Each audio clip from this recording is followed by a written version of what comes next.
I'm Ellen and I'm the Interpretation Manager at the MAC, and today for our behind the scenes video we are with Valerie Wall, our Collections Curator, and one of our guest curators, Dana Bown, who will be sharing with us not only some of the flour sacks that we have in our collection, but some of the beautiful objects that have been made using the flour sacks. Take it away, Val and Dana.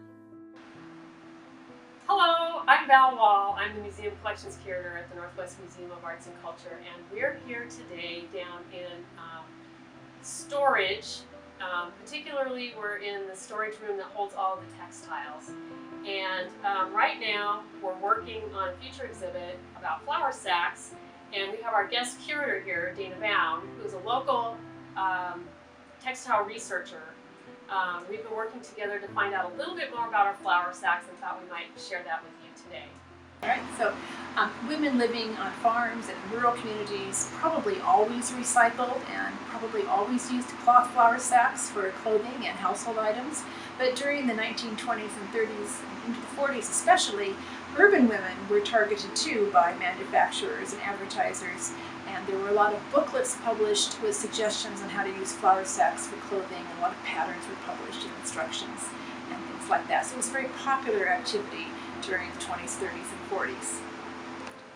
So the first mill in Spokane was actually built in the 1870s, and it was a grist mill.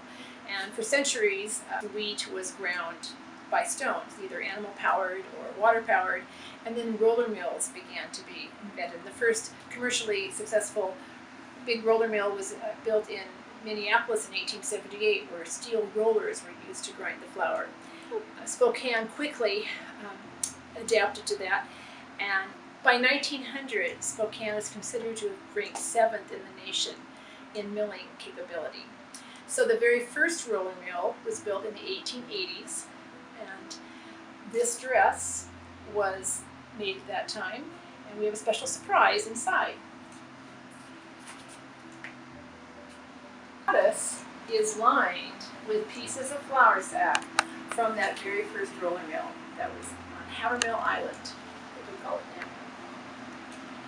So it's pretty special. Plus it's fun to see all the different pieces that went into the construction of this dress, which would have been very fashionable for the 1880s.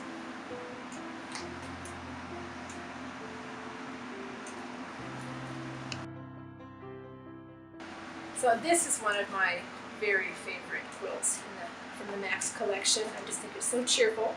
So these tulips were appliqued down on cloth, much of which is recycled flour sacks. And especially on the back, you can see this. Here we have Centennial, which was a mill here in Spokane for many years. And we've got these, they were for Olympic egg mash is chicken feed. And we have part of a Sperry Flour Company sack as well. Sperry was another big company in Spokane at that time. So people often recycled cloth sacks that were used for flour and sugar and animal feed. And collectively they're known as feed sacks. This one, the entire backing is made of feed sacks. And it also, a little bit of the front too, we know for sure. The ink on the sacks could be difficult for people to wash out, and eventually manufacturers began to use ink that was easier for people to wash out, so that they would buy the sacks so that they could use the cloth and recycle it. So you notice the lettering is backwards here. People often use the back side of the sack so that the ink would not show up so much. So this is the reverse side of the sack she's used here.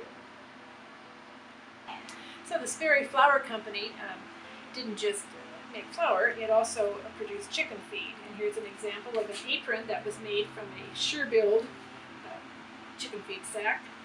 And General Mills actually purchased the Sperry Flour Company in the 1920s.